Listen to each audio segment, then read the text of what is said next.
episode of Teen Scene. I'm Abby, and this is Enrica Jane, and she's here to tell us a little bit about Edgar Allan Poe. Well, I am the director of the Edgar Allan Poe House in Baltimore, Maryland, and I also am the director of Poe Baltimore, which is a nonprofit organization dedicated to preserving Poe's legacy here in Baltimore. Thanks very much for having me. I appreciate it. You're welcome. Now tell me a bit about the Poe House. The Edgar Allan Poe House and Museum is a tiny house in West Baltimore where Edgar Allan Poe lived for about 2.5 years at the very start of his writing career.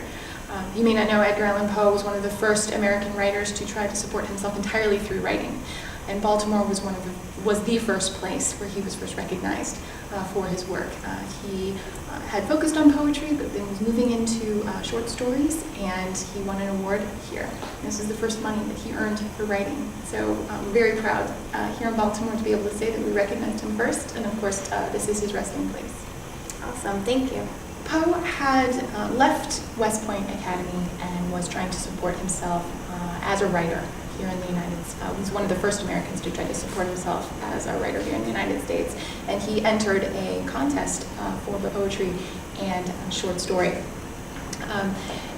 As the story goes, the judges of the contest wanted to give him a prize for both the poetry and the short story, but they didn't want to give the prize to the same person, so they settled on his short story manuscript in a bottle, and he won $50 for that short story.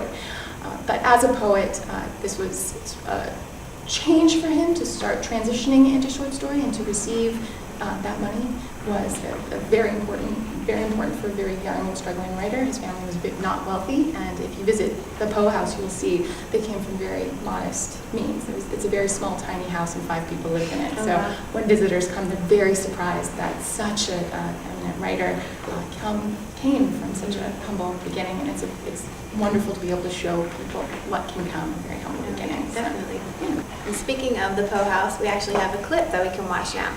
Set of wooden stairs to the first room, the parlor. With a fireplace for warmth in the winter, this room would have been furnished modestly and primarily used to greet guests and for small family and social gatherings. The floors, walls, and mantel are all original to the house and would be familiar to Edgar today. Through a small door to the rear of the parlor are 2 steps that lead down to the kitchen. This room was extended about 5 feet in the 1930s, so would have been far smaller than it is today. In a simple but crowded household such as this, furnishings would have probably been limited to a small table for preparing food, and perhaps a chest or cabinet for storing cooking and eating utensils, and perhaps a chair. A kitchen of this size, with a hearth, would have been used strictly for cooking and laundry. In the heat of summer, cooking and laundry may have taken place just outside the door, in a small yard, perhaps under a canvas cover. In winter, the heat from the fire here would find its way up the winding staircase, delivering some comfort to the bedrooms above. The stairway to the second floor is narrow and winding, with a small landing at the top, which separates 3 distinct bedroom areas. No record exists of who slept in which room in this tiny house. Morals and polite society of the 1830s would dictate that Edgar and perhaps his cousin Henry would have slept in the same room while the women of the household occupied the other spaces. Turning left or east at the top of the stairs is a bedroom with a slanting ceiling, following the roof line at the rear of the home. While small, it could easily accommodate a couple of beds, along with some simple furnishings. 2 windows allow for light and ventilation, and look out over the narrow alley beside the house to the north. There is no fireplace in this room, relying instead on whatever heat was allowed to rise up the stairs. Across the staircase landing is the largest bedroom. This room has its own fireplace with 2 windows looking west over Amity Street in front. Poor families like the Clems weren't able to afford fine furnishings, and often relied on inherited furniture or simply made functional pieces. With 5 people living in such a small dwelling, large furniture would have taken up valuable living space. In the southwest corner of this room is a small closet opening to the space beneath the stairs to the attic. In this day, closets were a rare and valuable commodity.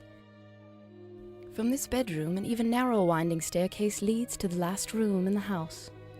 This attic space, also known as a garret, was always finished as a room. Wow, I can't believe Poe came from a house that small with 5 people in their family. A lot of people are really surprised I bet. about the house. But I think that a lot of people ask me what I want people to sort of take away from their experience at Poe House, and I definitely want people to understand that great things can come from very humble beginnings, and then I also want people to know that my organization, Poe Baltimore, our mission is to preserve his legacy here in Baltimore, and it's very important for us for people to understand that the macabre persona that people sort of know him for because of his writing, because of the darkness in his work, that's not the only thing.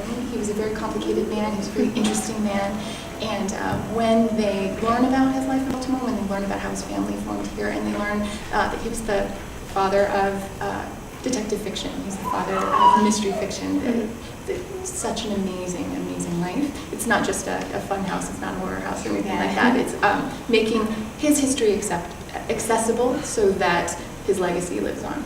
Definitely. And we're going to take a break, but we'll be right back.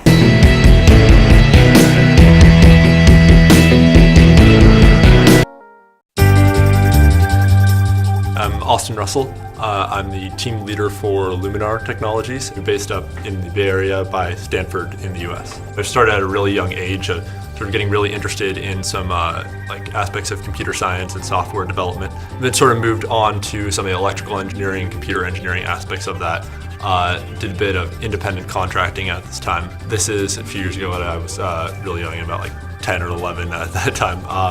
And since then, though, and over the past 4 years or so, I've gotten really into specifically photonics. We can add whole other dimensions of information when you manipulate light over just purely, let's say, acoustic or electrical phenomena. For the past few years, I've been focusing on developing some various new imaging technologies. They're called LiDAR and hyperspectral imaging systems, both of which are high resolution and in real time.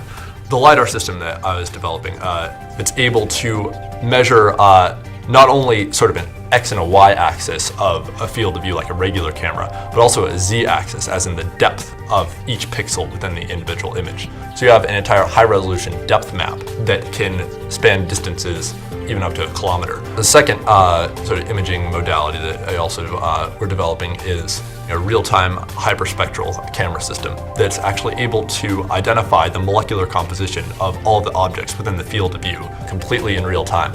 It's able to send out a very short pulse of light into the environment to 2 million different locations, all in 1/60th of a second. There are current systems that exist that do this. However, unfortunately, they're extremely costly, often tens, even hundreds of thousands of dollars. Also very bulky, about the size of, maybe this large, the size of like a mini fridge, you could say. So right now we have it down to the size of a few pennies. I definitely see how a lot of these technologies that were originally presented, decades ago, some of the original Star Trek episodes can actually be realized today. It's definitely sort of a great foreshadow for what's to come.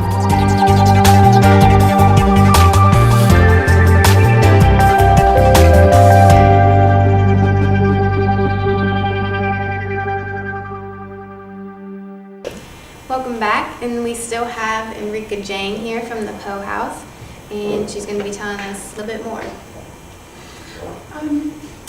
We were very fortunate as an organization to be able to guide the reopening of the Edgar Allan Poe House for the public. We're very excited this year that we've been able to open an additional day. So as people come and visit the city, it's a natural thing. They visit his resting place, and then they want to see where Poe lived here in Baltimore. So it's natural for them to come and try to find us, and we're very happy to be able to be open an extra day. This year we're open a few more months of the year as well, and we're trying to be very consistent in being open to the public and bringing Poe's history to everyone. That's awesome. But it's been a wonderful experience to come on to the organization. I think that we're still very young, only 3 or 4 years old, and a lot of our mission was focused on reopening the house and interpreting the house. And now, because we've got our feet under us, and we hit 10,000 visitors last year, a 600 square foot house hit 10,000 visitors last year. So we're looking to see more this year, and it's so uplifting to see this intense interest in Poe and the excitement when people see where he came from. Well, speaking of the opening, we actually have a clip here for everyone to watch.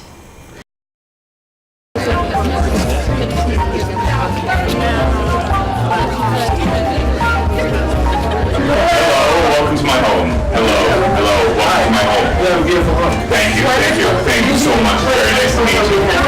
Thank you. Thank you all for joining us this morning at this exciting event. I'd like to raise a glass of Martell Cognac to Poe, to honor him and the Poe enthusiasm in Baltimore and around the world. To Poe, as we stand in front of the house where he once lived, wrote, and loved.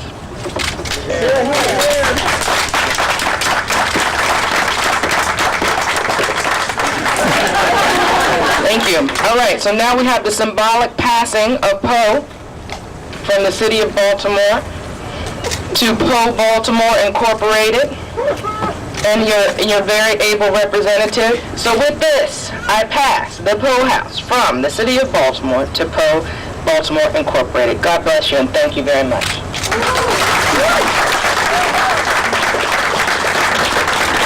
Thank you. Thank you so much, Madam Mayor. A little bit, the house will be open for tours, and We're at the Poe House, and I'm here with Kristen Harbison, who is the president of Poe Baltimore. Thank you for talking with us. Can you tell us a little bit about Poe Baltimore? Sure. We are the brand new nonprofit. We were formed with the mission of protecting, exploring, and celebrating the legacy of Edgar Allan Poe, not only at the Edgar Allan Poe House, behind me, but also in Baltimore and beyond. His legacy is phenomenal in art, in literature, in music, in everywhere. So, but the house obviously is our heartbeat, our telltale heartbeat, as it were.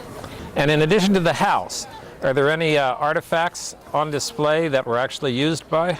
Absolutely. We have, my favorite is the traveling writing desk. It's very typical of 19th century writing desks. I have one very similar to it at home, but this one is special because this one belonged to Edgar Allan Poe. We have a chair, so you can imagine him sitting in the chair with the writing desk on his lap, writing. Wow, that was such a great scene. Now, why don't you tell me how you got involved? Unfortunately, I missed that sort of beginning of inception of the sort of rebirth of the house. But coming into this organization, Poe Baltimore, our mission is to preserve Poe's legacy. Now, why don't you tell me a little bit about yourself? I was a literature major, and I got my master's degree in writing.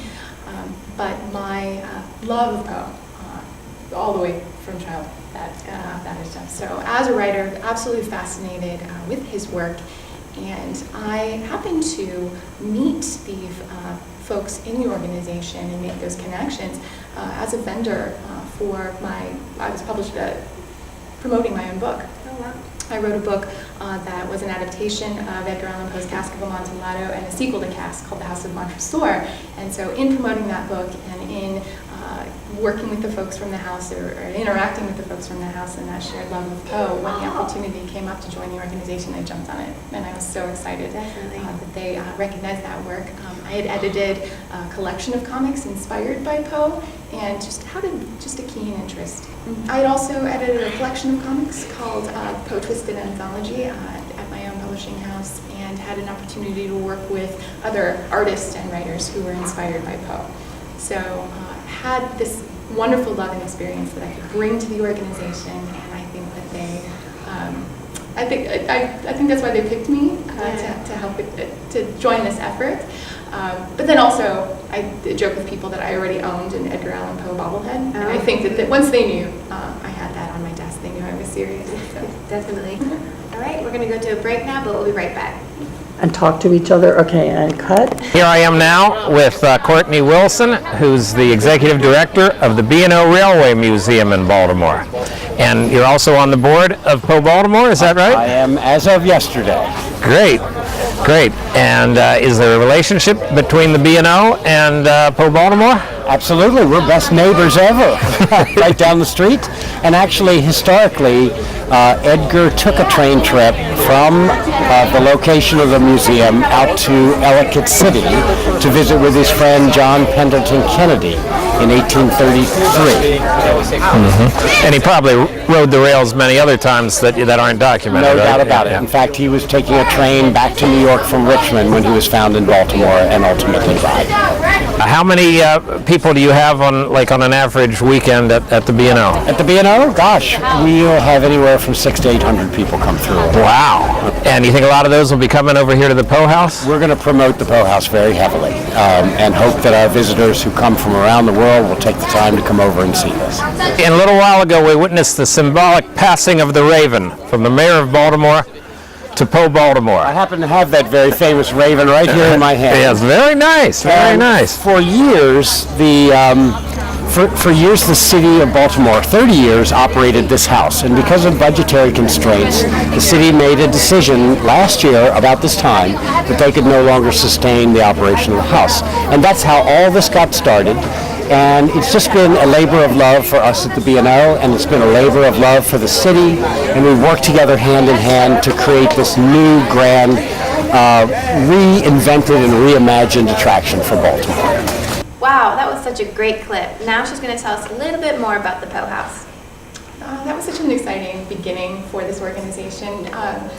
Even though Poe's legacy stretches back so many generations, we are a fairly new organization. Poe Baltimore, our mission is to maintain and interpret the Poe House, but then also to preserve his legacy here in Baltimore. So we're working on programming, and we're working on enhancing visitors' experience to the house. I think at the beginning of any organization, the rebirth of the house. It's keeping the lights on, keeping it running. But we had 10,000 visitors last year. It's a 620 square foot house, so to have that many people want to come and experience Poe Baltimore, Poe's Baltimore, and learn about his life here is amazing. And we are looking to top that number this year. We're already 30% ahead of the previous year. So such an exciting time for us. And we can really focus on improving, because you'll see new exhibits, and you're going to see, and like I said, we're open additional hours this year to welcome more people in.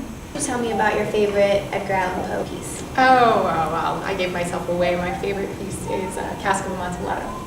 Favorite story, absolutely, from the way back. But I just have a love and affinity for all of it. As an editor, getting to work with artists who are inspired by Poe and writers who are inspired by Poe, I've had the opportunity to learn backwards going forward. Excitement for different stories and the oval portrait and the poetry and all of it's been wonderful. I also had this really great experience, just came back from my first trip to Italy and had an opportunity to visit Rome and Venice. And it's so strange because, to my knowledge, Poe never visited those places, but he wrote about them. He wrote about the Colosseum, and he wrote about Venice. And to go visit the Bridge of Sighs in Venice and be in this location that he imagined in his brain that I saw because I read his work was an amazing thing. So it's just that experience of the generations has been a lot of fun. And I think that that's why we fall in love with writers, when they take us someplace really exciting and we connect to the world in a completely different way because of their work. So Poe does that for me, and I hope that we can help do that for other people and bring that experience to folks. All right, we're going to go to a break now, but we'll be right back. Easier to monitor your health at home. Our team is an interdisciplinary team consisting of students from a variety of majors: mechanical engineering, software engineering, science, biomedical engineering. There's 2 advantages to being a student team. We are doing this project not for a paycheck or part of a company. We're doing this because we're wildly enthusiastic about the project, and I believe that enthusiasm and excitement is going to translate to our competition submission. Secondly, because we're new to the field, we're not bound by the status quo in healthcare, and as a result, we're poised to create very innovative solutions. The greatest challenge has been to develop a system that is consumer friendly. We are conducting usability testing. We are developing prototypes and then testing them to see how usable they are, how a person using them feels about it, and taking that feedback to modify our system. Our technology is a multi-part system designed to both tackle the diagnostic challenges as well as the usability specifications. The diagnostic component makes use of things like microfluidic chip and color change test strips. We have a vitals monitoring device, which is continuously worn, and then the smartphone application, which serves as the user interface. Our technology could really change the way that consumers view their own health. So if they're feeling sick, they can immediately know if it's something that they need to be worried about.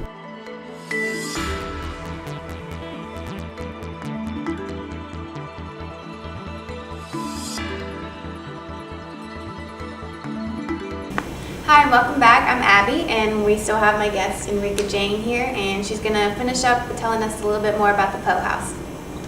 Well, we are at the height of the season now. We're really in it now. June was a huge jump in people, and July is looking to be just as busy. So, but we do encourage people to come out. We're open Thursday through Sunday from 11 to 4 every day, and we'll come on in, walk through the door, and you will see the house that Poe lived in while he was in Baltimore for 2 years. We also have a couple of really great exhibits that are coming up. We have From the Vaults exhibit that we're going to be opening in July, and that's an exciting collection of art that's been hidden away for a long time. It's a collection of paintings of Poe and of people in Poe's life, and we're really excited to bring that to the house.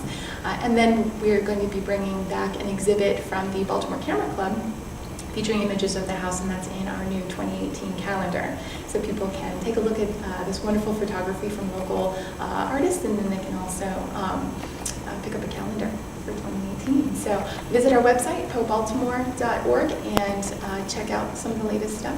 And don't want to forget, Every second Sunday of the month, we have live poetry in the house. So that's an exciting bit for writers and poets who want to come and be part of the community. Well, thank you so much for being here today. And as a teen myself, I hope that other teens will go out and learn more about Edgar Allan Poe. Oh, I hope so too. Thank you very much. You're welcome. Bye. See you next time on Teen Scene.